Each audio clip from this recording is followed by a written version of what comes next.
put together a portfolio. Hello everyone, welcome. Thank you for coming. Yeah, thanks everyone for coming, and thanks AJ for helping organize everything.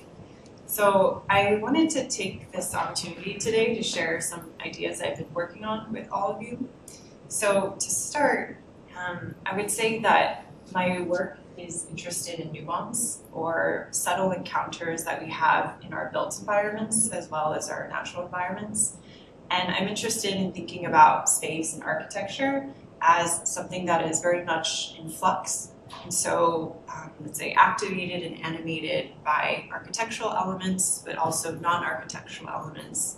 People, kind of changes in our environment from day to night. And my work is also very much invested in material qualities, so thinking about very tactile encounters that we might have with objects, and also scaling up to larger building proposals as well. So all of this is often thought of through the lens of the contemporary urban city and urban experience. And recently I've been very much kind of focused on the relationship between windows in our built environment and also digital screens and the ways that we engage with each other and with information. And so I think these ideas about a window and screen, I'm going to go into a little bit more detail in just a moment. But I think that they also bring about other underlying interests I have in material qualities such as reflection, blurriness, transparency, new ways of talking about these things that are brought up again in the ways that we engage with each other through information. So the first body of ideas I wanted to get into is what I'm calling screen time. And when I say screen time, I very much mean the phrase screen time as we all are familiar with today. These are some essays that I published with the Window Research Institute, an organization based in Tokyo. And I think that when we talk about screen time today, we think about the screens in our everyday worlds. They are on our wrists, we are holding them, they're on our computer screens, on our televisions, on our thermostats. And screen time, I think now, is something that we're very aware that we're so reliant on, that we rely on screens for communication, but also work, entertainment, and kind of keeping in touch with each other. But if we think about the kind of semantic history of screen time, in the 1920s, when the film industry was growing, screen time became this phrase that was used quite objectively. So it was a term that described the length of a film, the measurement of time of how long an actor or an actress was on a screen. And I think that there was a transformation that happened in the 1990s. And this was as a result of the proliferation of screens into our domestic worlds. And so once these screens came into our lives, I think that we became very cautious of screen time. It was something that we measured, and today we still limit and try to kind of keep tabs on with various apps that we have, in fear of the very paralyzing effects that screens have kind of taken over our lives. So in this moment of the 1990s, I think it's interesting to talk a little bit about where architecture kind of sits in this history. And so projects like the museum inside the telephone network were, an institution or an entire cultural gathering kind of urban space has now been dispersed and thought of as a collection of poems, music, paintings that could be accessed from devices around your homes, around the city. And other architectural examples, such as Toyo Ito's Dreams installation here, was experimenting with screens in ways that could even transplant an entire urban scene or experience from Japan, Kabukicho district, to the Victoria and Albert Museum in London. And so the ability for screens to somehow bring all of this information became a very exciting frontier for architects. Now this is a photograph taken by Naoya Hatakeyama. And we can see a second photograph that's more recent, taken by the same photographer, that I believe has a similar visual or kind of graphic reading, but suggests two very different ways of talking about screen time. And so on the left-hand side, we see screens and a kind of city scene emerging from projectors. And on the right side, the urban scene comes to life through long exposure. And what I would argue is a window pane that Hatakeyama is now photographing a city. And so I think the realm of architecture now takes place in a way that is much more physical. And Hatakeyama has attributed this kind of photograph on the right-hand side from a larger series called Slow Glass to the work of the science fiction writer Bob Shaw. And in Bob Shaw's stories, there is this kind of imagined material called slow glass that records a past memory. And in this way, I think that we can also expand our repertoire in talking about slow glass to Diller Scafidio's Slow House. So this is a project also happening in this moment in time, in the early 1990s, where a dwelling elongates and culminates with what would usually be a very large picture window. And in this case, we see a very large screen. And so the scene of the Atlantic Ocean is now presented on a screen rather than a window. We can rewind it, we can fast forward it, we can tamper, and we can adjust and manipulate the view that we see through this kind of screen-like window. In the realm of architecture, I think the translation of screens into buildings can also be witnessed in the work of Kazuyo Sejima. A set of projects that she designed, the pachinko parlors. Here you can see the pachinko parlor is a type of arcade. And rather than using a technological screen or a kind of projector, she manipulates the materials and their details to convey this similar visuality. So Kinbasha is the name of the arcade company that has been repeated and printed on the facade of this storefront. And it extends to this kind of full bleed crop of the glass facade. So I think in this way, it registers as a scrolling message display board that is now animated by shadows, and it moves across this kind of entry gallery throughout the day. And so I think that another connection we can make to Hatakeyama's photographs is this technique of long exposure is somehow translated into a spatial experience within her buildings.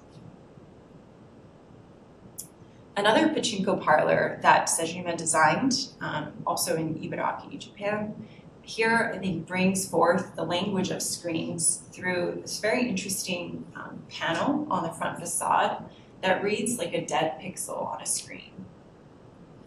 And on the inside, we can imagine that kind of walking through and existing in this arcade would be as if you're between the space of a screen, the kind of glass surface, and the inner componentry of a device.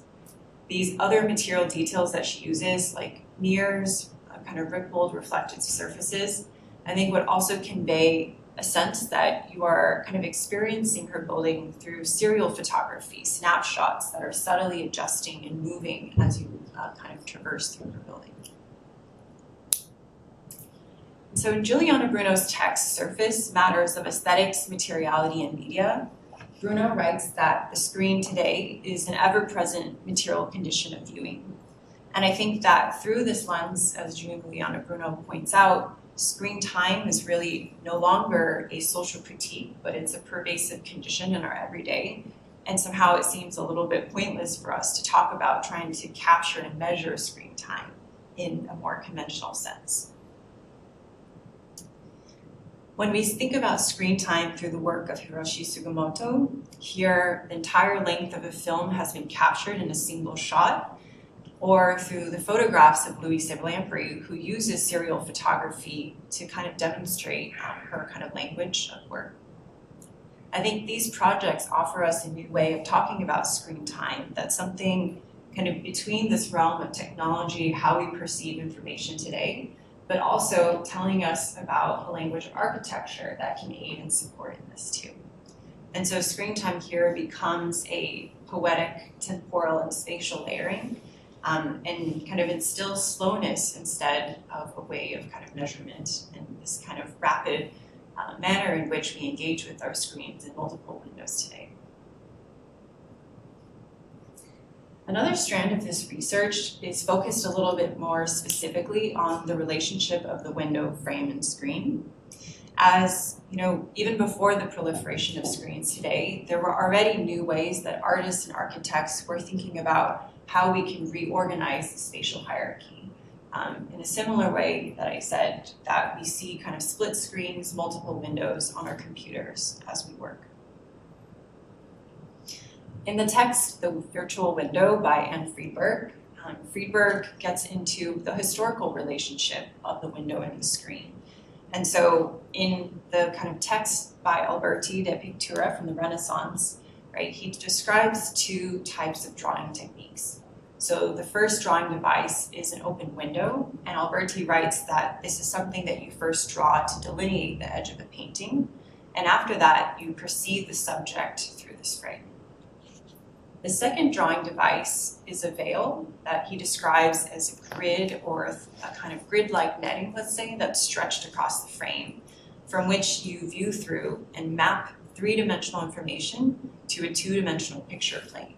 And so I think that this type of reading is something that Friedberg calls out as a precedent to the ways that we think about pixels on a screen.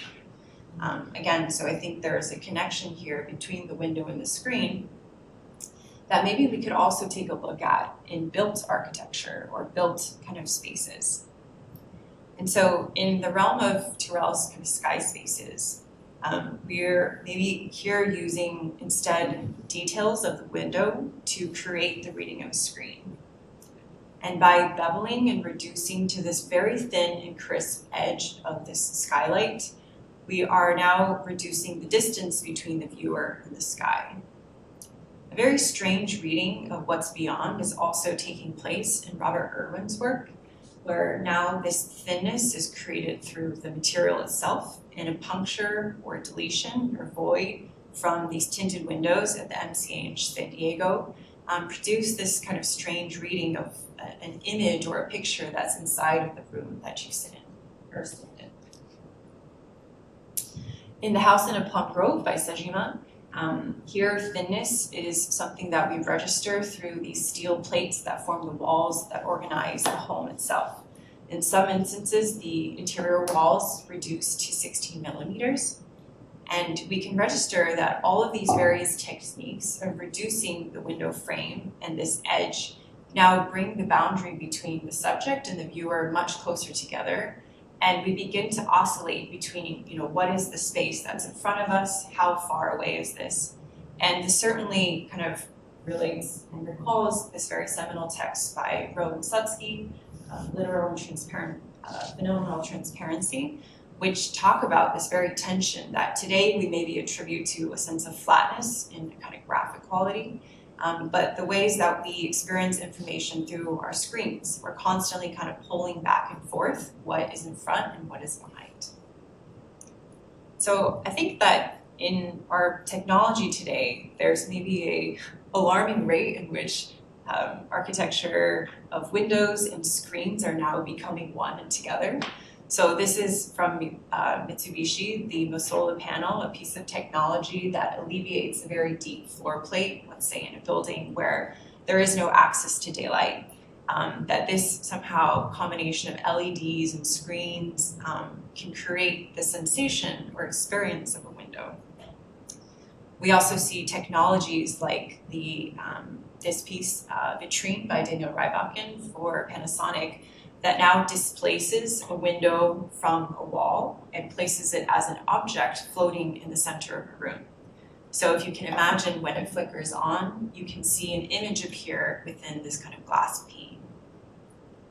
And so as screens become more window-like and windows are becoming more screen-like, I think it's an important moment for us to reflect on how, within the discipline of architecture, we have all of these tools to think about details and materials and the way that we compose them together to embody these changes in the ways that we perceive and view information today, and to reflect this type of exchange rather than simply transplanting and placing screens and technologies, that there's a lot of space for experimentation in this way. All right, so I'm going to shift gears a little bit and talk about two design projects that translate some of this research into work that I've done in a kind of installation and exhibition setting.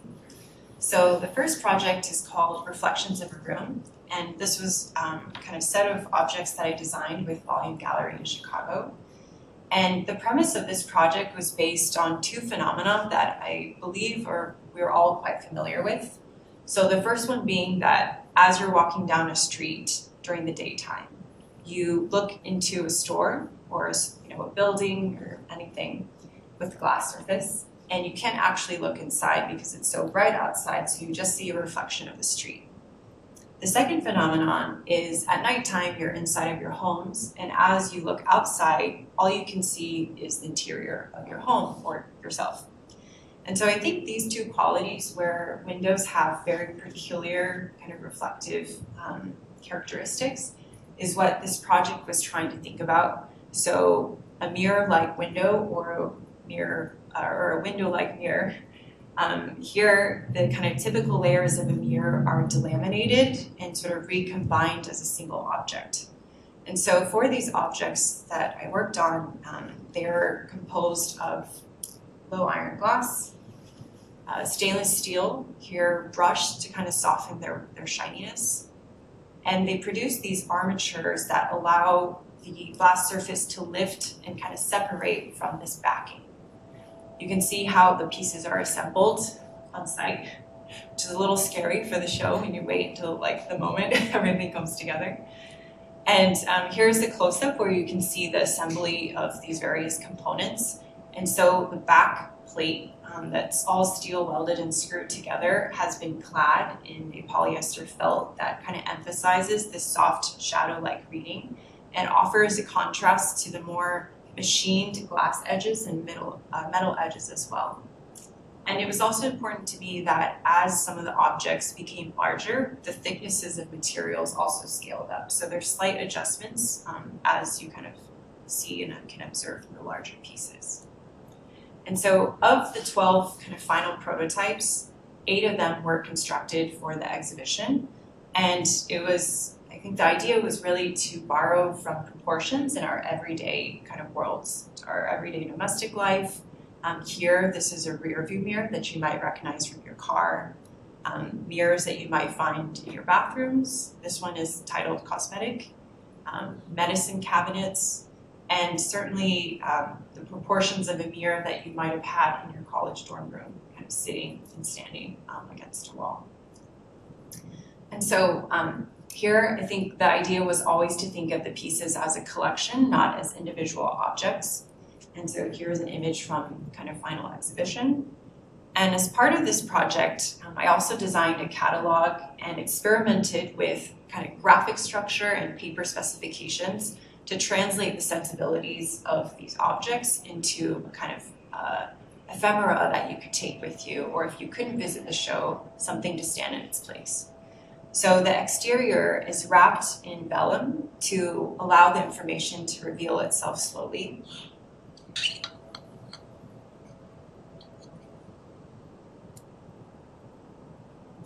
And additionally, I think the concept of recto and verso that's used in kind of publication is something that translates into a front and back elevation of each object.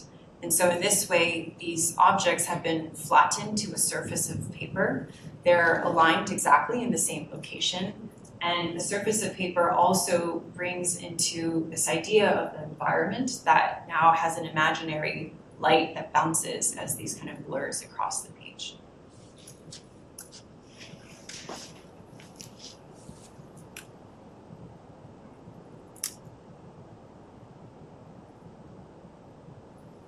And so when photographing this work, I thought it was important to demonstrate how you would experience the pieces in person. And so very much as you approach each of these objects, the view of something behind you, the reflections of the room emerge when there is a kind of exact alignment in your perspective of the glass sheet with this felt backing. And so in some cases, it produces a very crisp image of what's around you. And in other cases, it sort of fades away as you move slowly.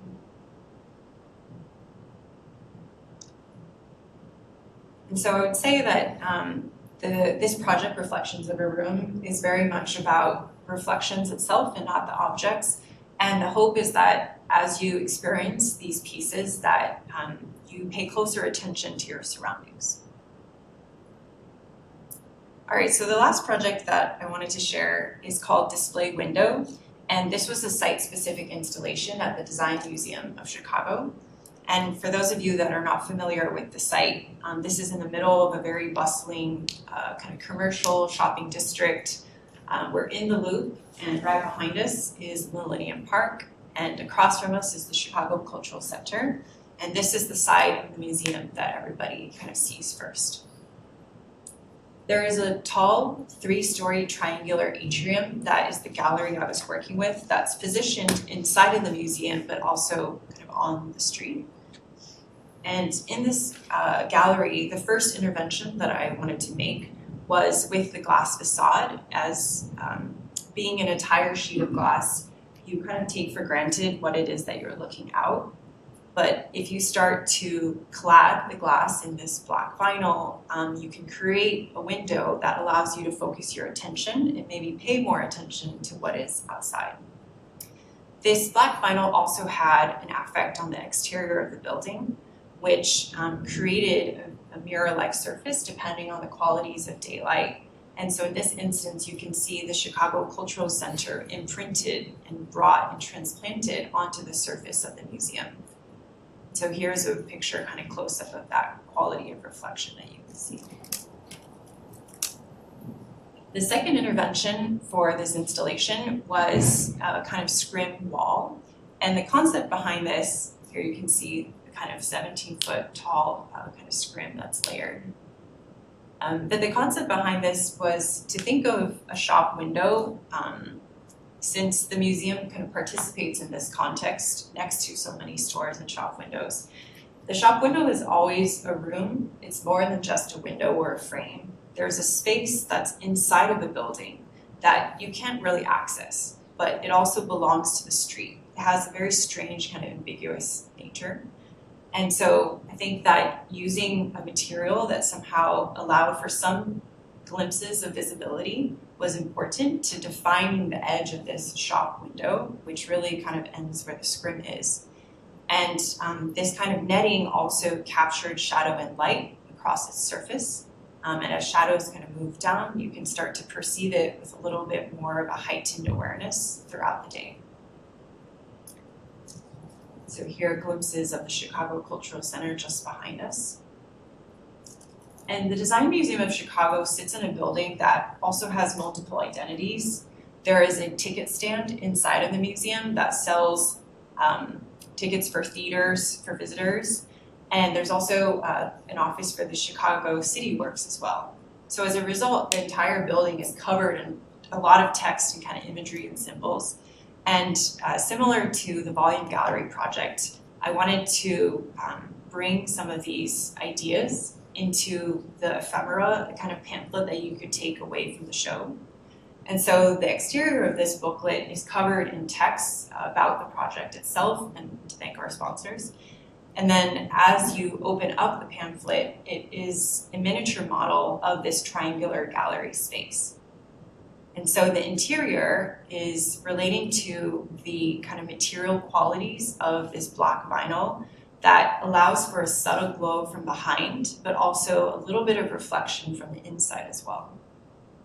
And so in this image, it's maybe a little bit hard to see, but these qualities of reflection are produced through a sheet of black toner that creates a kind of blurry subtleness and allows you to perceive some information. And of course, this empty void is matched on both sides of the sheet. And so I think that this project, alongside the other work that I'm presenting, is really trying to think about an analog screen. So something that exists between the realm of a window and a screen that presents the ways that we experience information today. If we think back to Alberti's frame and veil, these now have been completely separated. Their edges no longer meet together as kind of one clean package. And there are more layers to the ways that we perceive information today than we kind of understood in Alberti's sense.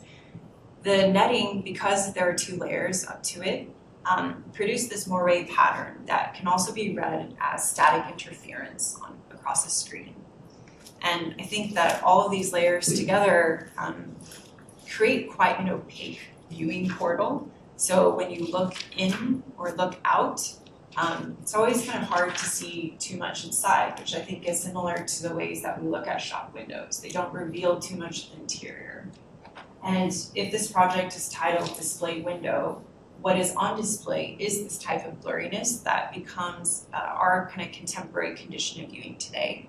That between somewhere that's both physical and kind of this digital realm, I'm interested in maybe exploring further how there's a very nuanced relationship between all of these elements in our urban life.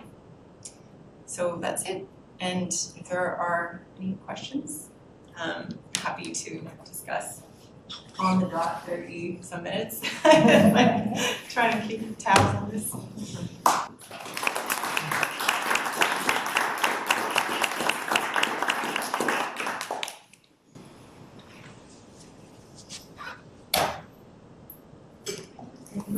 Yeah. Thank you.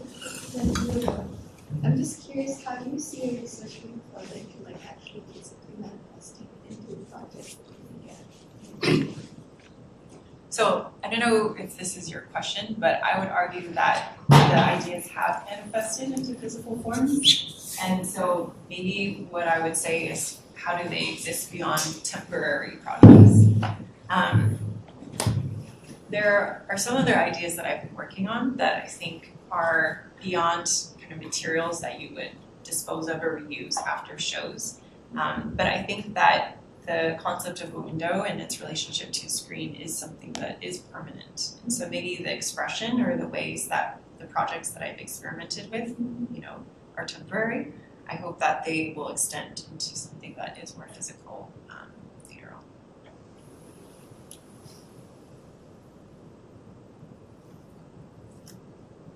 on.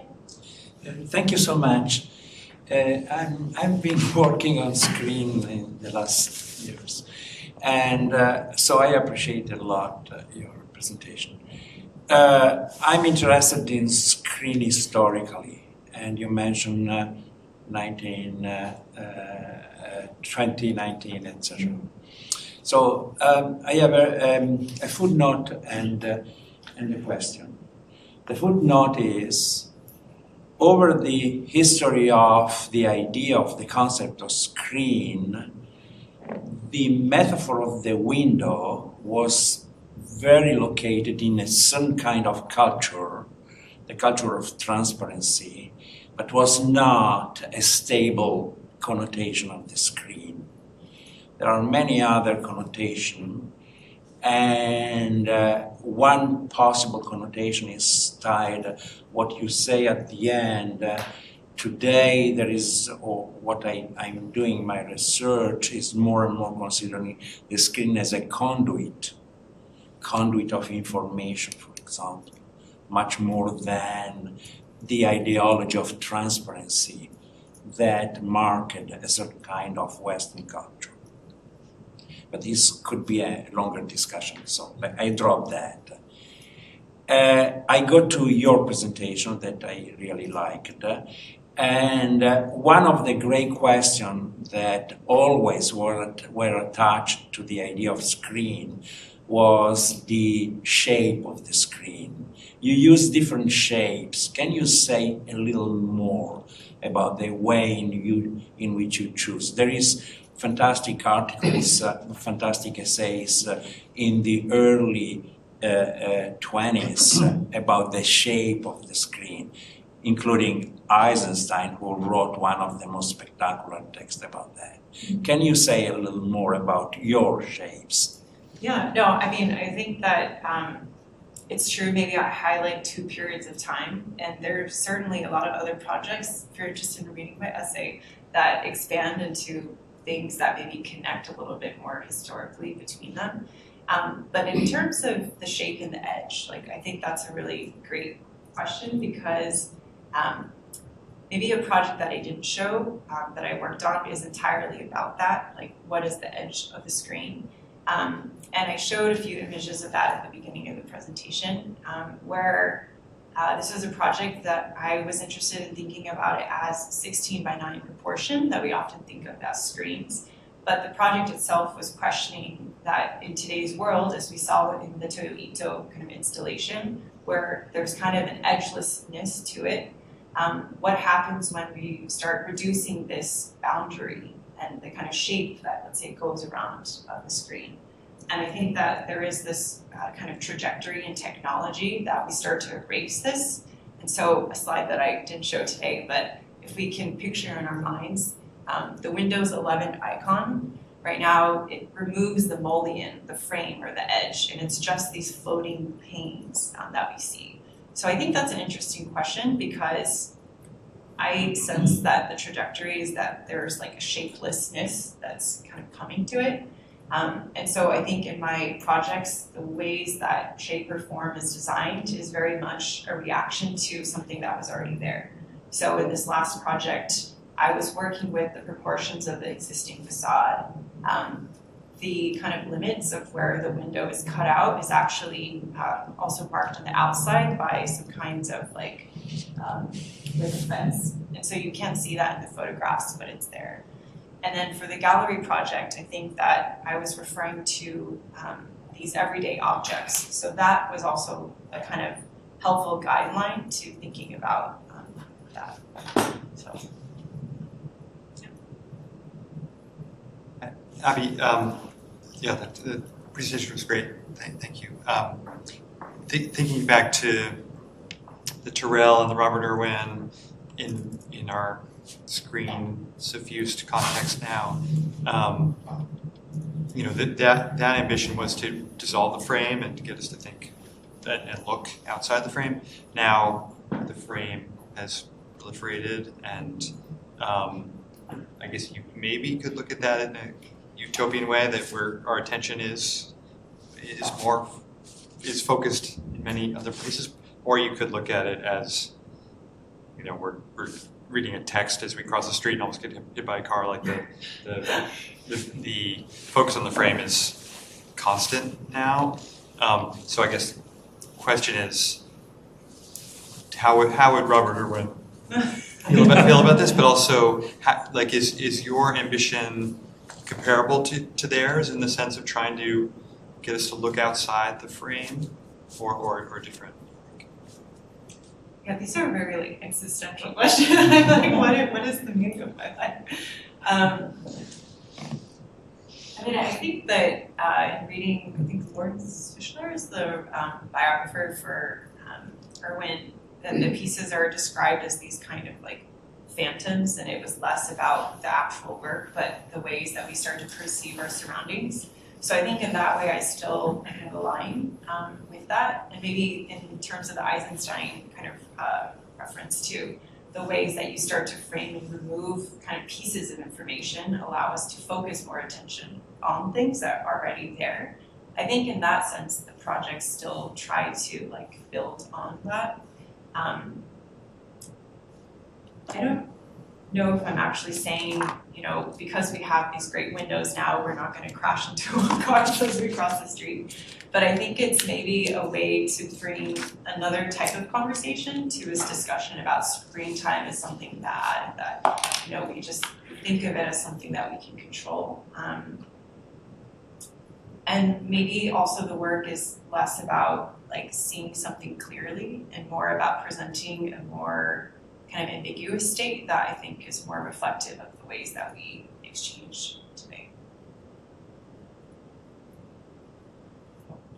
Thank you for the presentation. I have a comment and sort of like maybe two comments. The first is I love the idea of sort of you take home like a pamphlet, and that pamphlet is actually a diorama of your model. I wish more exhibitions would do that.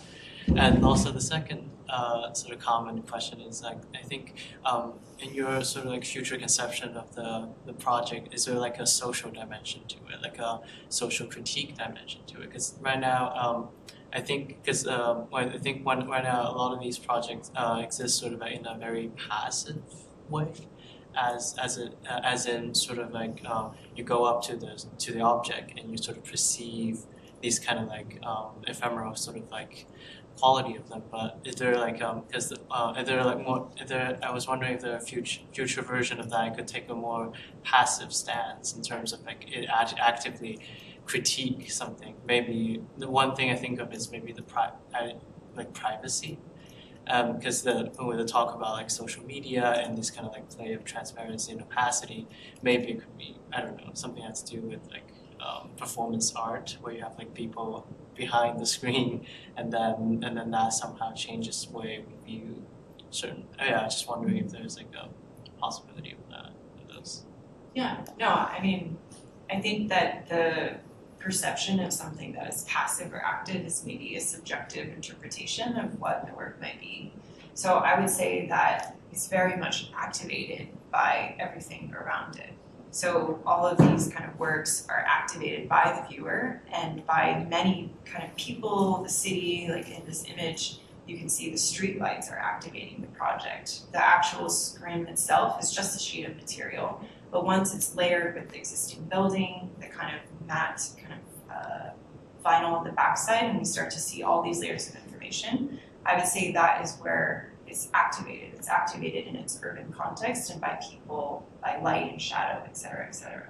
And then the other part of your question about a critique, like I think that some of the essays, again, if you're interested in reading further, is about kind of responding to screen time that is currently a social critique and saying that it's not really a critique. So I think in that sense that maybe some of the work is trying to reimagine things that are perceived as criticisms but are actually essentially kind of surrounding us. Yeah, there's a couple other projects that I've been working on that maybe are critiquing more explicitly ways that we treat the built environment, but more to come on that another day. Yeah. Thank you so much for the talk. I really like the photographs that you showed in the beginning, in how the glass becomes either privacy or reflection. I was just wondering, like, the amount of impact glass has had on architecture form itself, be it in the form of curtain glass, and it's literally taking over what qualifies as architecture today. I was just wondering what your thoughts are on whether screens will ever become that much of part of architecture, especially in the context of projects like the Sphere in Las Vegas and stuff. Is it just because at the moment we're at that point in history where there's media overburdening, or is that like a template for the future where screens become an embedded part of architecture itself? So I think that what you're describing is essentially where I kind of left off on that bit about the research, where, to Roy's question about where is the critique, I think that is what the critique is after, which is observing this trajectory that, maybe specifically the examples that I use are about the relationship of the window and screen, but certainly as you're describing, and even entire buildings now become screens for like a larger city skyline. I think that is also something that I am addressing.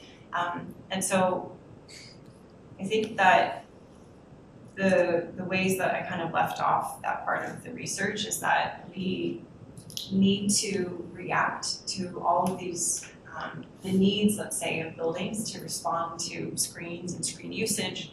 But I think that it's more powerful to translate them into a language as opposed to simply plug them in.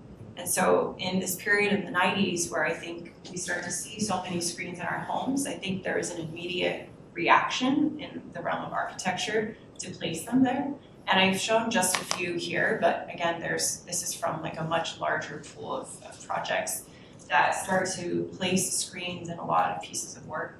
But I think that the few projects that I did speak about are ones that I'm personally maybe interested in because I think they break from their reliance on using that as a technology, but to think a little bit deeper into these like materials, craft, and assembly as a way of like embodying that language. So just reinforce my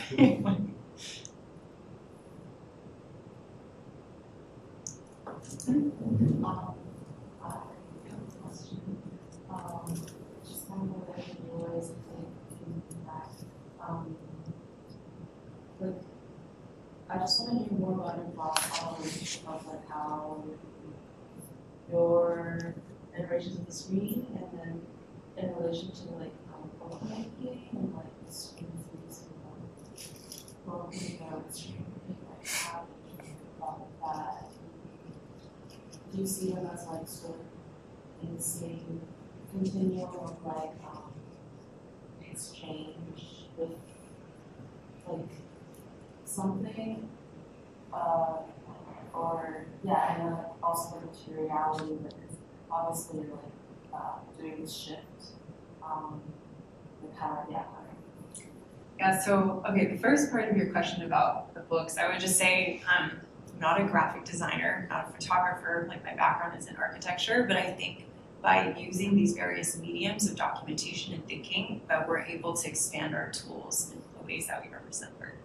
But the second question you asked about silk screening was another part of my essay, which apparently this is now sounding like a very long piece, where I think there is a very precise relationship, and this is something that's talked about by the historian Leo Steinberg in a piece of text about the flatbed picture plane. And there's a kind of grouping of a Sejima house that I showed in relationship to Robert Rauschenberg's silkscreen painting that is specific about this relationship that you're speaking of. And so to kind of wrap that up, it's a very long explanation, but the silkscreen process, right, uses this kind of netting on a frame to imprint images from media. And so what Steinberg writes about in relationship to these paintings of Rauschenberg is a shift in the pictorial representation that we might think of as windows as something kind of vertical to something that's horizontal and printed and pressed. And so I think that is also reflected in the work, but I think the ways that you have noticed and picked up on silk screening is a way of bringing information through this kind of grid that's printed and pressed with so much media, I think has a very direct correlation to this work. So yeah, I'm glad that came through subtly somewhere.